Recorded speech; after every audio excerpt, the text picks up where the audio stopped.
नमस्कार, स्वागत है आप सबका आपके अपने चैनल पर। इससे पहले हम फरवरी माह के पहले टेस्ट के बारे में 25 प्रश्न पहले ही देख चुके हैं। अभी हम इसके आगे देखने वाले हैं। तो 26वां प्रश्न हमारे लिए है कि उत्तर प्रदेश के कुल कितने जनपद उत्तर प्रदेश के साथ सीमा बनाते हैं। माफ़ी चाहूँगा, मध्य प्रदेश के साथ सीमा बनाते हैं। तो देखिए, ध्यान रखिएगा कि मध्य प्रदेश के साथ सर्वाधिक 11 जनपद हमारी सीमा बनाते हैं, जबकि 6 जनपद आपके हरियाणा के साथ, 7 जनपद आपके उत्तराखंड, बिहार और नेपाल के साथ सीमा बनाते हैं। इसके अलावा 2 जनपद आपके राजस्थान, 2 ही जनपद आपके राजधानी दिल्ली के साथ साथ बनाते हैं सीमा। 1 जनपद आपके साथ आपका बनाता है छत्तीसगढ़, 1 आपका झारखंड के साथ बनाता है। तो विस्तृत जानकारी के लिए मैंने आपको जैसा हमेशा बताया है कि आपको क्लास से जुड़ना होगा, क्लास के साथ आपको जानकारी मिलती रहेगी। फिलहाल आपको टेस्ट यहाँ पर सॉल्यूशन पूरा दूंगा मैं आपको। भारत में सर्वाधिक नमक कह रहा है कि उत्पादित कौन सा राज्य ऐसा है जो उत्पादन करता है। तो उसके लिए सही उत्तर आपका हो जाएगा गुजरात। गुजरात इसके लिए सही उत्तर है कि भारत में सर्वाधिक नमक उत्पादक में गुजरात आपका शीर्ष राज्य है। ठीक है। महान हिमालय के अंतर्गत दूसरी सर्वोच्च चोटी कौन सी है। दूसरी सर्वोच्च चोटी का नाम है आपका कंचनजंगा, क्योंकि पहली चोटी का नाम है माउंट एवरेस्ट। माउंट एवरेस्ट के बाद कंचनजंगा दूसरी चोटी है। भारत और सिक्किम के मध्य ये चोटी स्थापित है। ठीक है। इसके अलावा कंचनजंगा, ध्यान रखिएगा, एक मिक्स साइट भी है यूनेस्को की, जो यानी कल्चरल और हिस्टोरिकल दोनों पार्ट के बीच में एक कड़ी, इसे बोलते हैं मिक्स। ठीक है। निम्नलिखित में से किसकी सीमा म्यांमार के साथ नहीं लगती है। देखो, ध्यान रखिएगा, म्यांमार के साथ मेघालय की सीमा नहीं लगती, क्योंकि मेघालय पूरी तरीके से असम राज्य के नीचे स्थित है और असम के ही आपके 3 भागों से असम से सराउंडेड है। ठीक है। डफलागिरी, अबोर और मिसमी पहाड़ियाँ भारत के कौन से राज्य में है। तो उसके लिए पहला विकल्प सही होगा, अरुणाचल प्रदेश में डफलागिरी, अबोर और मिसमी पहाड़ियाँ स्थित हैं।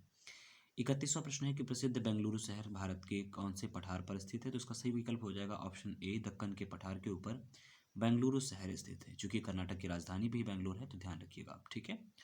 किस प्रकार की मिट्टी या कृषि में कहवा, काजू, रबड़, केला और कपास की एकल फसल उत्पादी जाती है। मैं आपको बता दूं, जितनी फसलें लिखी हुई हैं वहाँ पर, ये सारी की सारी फसलें रोपण कृषि का एक उदाहरण है। रोपण की कृषि में ही आपका कहवा, काजू, रबड़, केला और कपास की कृषियाँ आती हैं। ध्यान रखें, गन्ना की भी कृषि एक प्रकार का रोपण कृषि का ही अंतर्गत एक कहीं ना कहीं फसल है आपकी।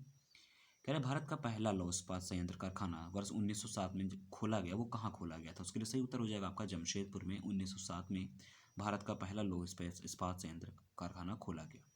दुर्गापुर, जो कि आपका द्वितीय पंचवर्षीय योजना में खोला गया। भिलाई भी आपका द्वितीय पंचवर्षीय योजना के तहत खोला गया। भिलाई वर्तमान में छत्तीसगढ़ में है और दुर्गापुर वर्तमान में पश्चिम बंगाल के भीतर स्थित है। बात करूँ बोकारो की, तो बोकारो तीसरी पंचवर्षीय योजना के तहत रशिया के द्वारा एक स्थापित किया गया झारखंड के भीतर। बाकी अगर मैं बात करूँ आपका जमशेदपुर की, तो ध्यान रखना, जमशेदपुर वही जमशेदपुर है जिसके बारे में जमशेदजी टाटा का नाम जुड़ता है वहीं से। अगला क्वेश्चन है कि फरक्का बांध परियोजना भारत के कौन से राज्य में स्थित है। मैं आपको जानकारी के लिए बता दूं कि इन 4 ऑप्शन में से कोई भी ऐसा ऑप्शन नहीं जो मिलता हो। इसके लिए सही उत्तर जो होगा आपका वेस्ट बंगाल। ये टाइपिंग मिस्टेक है, इसको सुधार लीजिएगा। वेस्ट बंगाल इसके लिए सही उत्तर होगा। फरक्का बांध परियोजना पश्चिम बंगाल के भीतर स्थित है। ठीक है। अगला क्वेश्चन है कि इलायची पहाड़ियाँ भारत के कौन से राज्य में है। मैं आपको बता दूं, इलायची पहाड़ियाँ आपको तमिलनाडु और केरल राज्य के भीतर पाई जाती हैं। भारत में कौन सी मिट्टी का विस्तार सर्वाधिक है। तो उसके लिए सही उत्तर होगा जलोढ़ मिट्टी, क्योंकि उत्तर भारत का मैदानी भाग पूरी तरीके से जलोढ़ मिट्टी का केंद्र है। चाहे वो लगा करके सिंधु के मैदान से लेकर के ब्रह्मपुत्र के मैदान तक की पूरी तरीके से जलोढ़ से कवर है। और इसके अलावा भी कृष्णा, कावेरी, गोदावरी जैसी जो नदियाँ हैं, विशाल नदियाँ जो प्रायद्वीप भारत में बहती हैं, उनके नदी बेसिन में भी आपकी जलोढ़ मिट्टी ही प्रचुरता से पाई जाती है। ठीक है।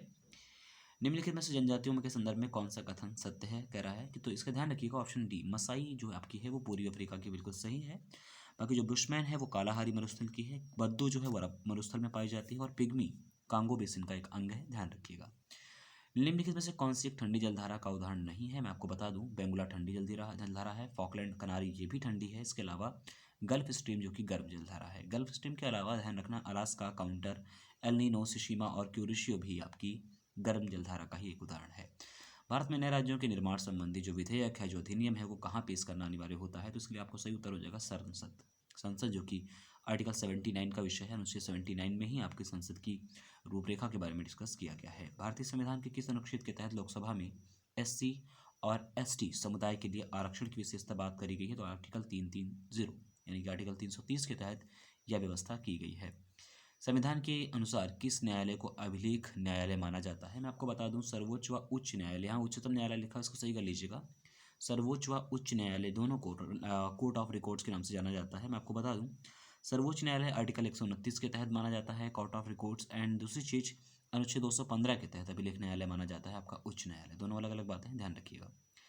भारत में मतदान निगरानी प्रणाली सबसे पहले भारत में कौन से राज्य में लागू करी गई थी? इसके लिए सही उत्तर हो जाएगा आपका मणिपुर। लेकिन ध्यान रहे, मैं आपको क्लास में डिस्कस मैंने करके बताया कि आपको केरल वो राज्य था जहाँ पहली बार, केरला भारत का वो पहला राज्य था जहाँ पहली बार आपका ईवीएम मशीन 1982 के इलेक्शन, कैसे इलेक्शन, लोग आपके विधानसभा के इलेक्शन के लिए पहली बार वहाँ पर व्यवस्था की गई। इसके अलावा आगे बढ़ जाते हैं। संविधान में किस अनुच्छेद के तहत, संविधान के किस अनुच्छेद के तहत कह रहा है राज्यपाल राज्य विधानमंडल द्वारा पारित किसी भी विधेयक को राष्ट्रपति के लिए आरक्षित रख सकता है? तो इसके लिए सही उत्तर हो जाएगा आर्टिकल 201 के तहत।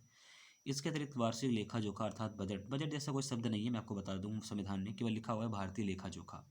तो भारतीय लेखा जोखा के लिए आर्टिकल 123 जिम्मेदार 112 इंपॉर्टेंट है। और 123 की अगर मैं बात करूँ तो 123 आपको पता है अध्यादेश संबंधी बात करता है। 143 सुप्रीम कोर्ट से राष्ट्रपति अपनी राय ले सकता है। और 108 संयुक्त अधिवेशन जैसी बातें करता है। 45वां क्वेश्चन है, निम्नलिखित में से किस को संविधान का रक्षक कहा जाता है? तो संविधान का रक्षक जाना जाता है सर्वोच्च न्यायालय को, भारतीय संविधान का रक्षक। कूनो राष्ट्रीय उद्यान कहाँ पर स्थित है? तो इसका सही उत्तर हो जाएगा आपका मध्य प्रदेश। इस चर्चा में बना हुआ लगातार, इसका कारण यह है कि 50 चीते जो कि अफ्रीका से लाए जाने हैं भारत में, चूंकि अब चीता एक तरीके से लुप्त प्राय है, हमारे भारत में है ही नहीं एक्चुअली, ठीक है, लुप्त प्राय तो एक अलग बात हो गई, है ही नहीं, इसे लाया जा रहा है दोबारा। भारत में प्रांतों में द्वैध व्यवस्था का प्रणाली लागू करी गई। देखो द्वैध व्यवस्था मैंने क्लास में भी डिस्कस किया कि प्रांतों की जब बात करता है तो आपका सही उत्तर हो जाएगा 1919, लेकिन जब केंद्र की बात करेगा तो 1935 इसके लिए सही उत्तर होगा। तो आप जानते हैं इसका इस हिसाब से 1919 इसका सही उत्तर हो जाएगा। अनुच्छेद 280 का संबंध किससे है? तो आप ध्यान रखिएगा, अनुच्छेद 280 का संबंध वित्त आयोग से है।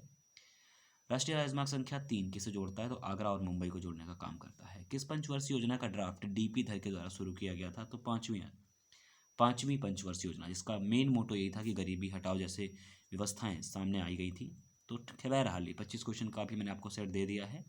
आगे 25 क्वेश्चन का सेट मैं आपको बहुत जल्द प्रदान कर दूंगा। वीडियो देखने के लिए आप सबका बहुत बहुत धन्यवाद। बने रहें हमारे साथ। नमस्कार।